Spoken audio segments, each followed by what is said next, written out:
एक चरवाहा अपनी बकरियां चरा रहा था। इस दौरान वो एक दरख्त के नीचे बैठा अल्लाह पाक से मुखातिब था।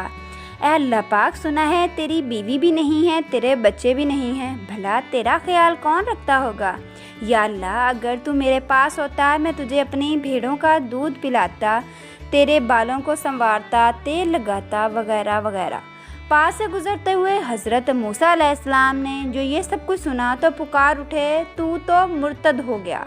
ये सुनना था कि चरवाहा चीख मारकर जंगल की तरफ भाग निकला कि मैं तो रब्बुल इज़्ज़त को खुश करने की कोशिश कर रहा था, मेरी नादानी ने अल्लाह को नाराज़ कर दिया।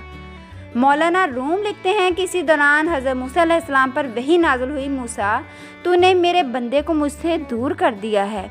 तुम्हें मालूम नहीं कि हम उनकी सीधी सादी बातों से कितने खुश हो रहे थे। ए मूसा, हमने तुम्हें बंदे रब से जोड़ने के लिए भेजा है, तोड़ने के लिए नहीं भेजा। ए मूसा, हम तो बंदे को बंदे से जुदा कर देने वाली तलाक भी हलाल चीज़ों में से सबसे ज़्यादा नापसंद करते हैं, फिर अल्लाह से जुदा करने वाले कलमात को कैसे पसंद करेंगे? हिंदी हिंद की ज़बान में मेरी मदह करते हैं और सिंधी सिंध की ज़बान में मेरी तारीफ़ करते हैं। जिस तरह हर कौम की अपनी अपनी इस्लाहात हैं, इस तरह हर फ़र्द अपनी अपनी अक्ल से हमारी मदह बयान करता है। हर शख्स को मैंने उसकी तबीयत के मुताबिक अक्ल दी हुई है, जिसके तहत वो अपनी इस्लाह में, अपनी ज़ुबान में हमारी मदह बयान करता है।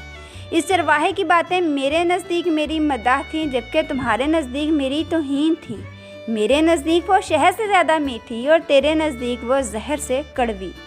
मैं पाकी और नापाकी सबसे पाक हूँ। कोई नापाकी बयान करने वाला भी हमारी नापाकी साबित नहीं कर सकता, कोई पाकी बयान करने वाला हमारी पाकी का हक भी अदा नहीं कर सकता।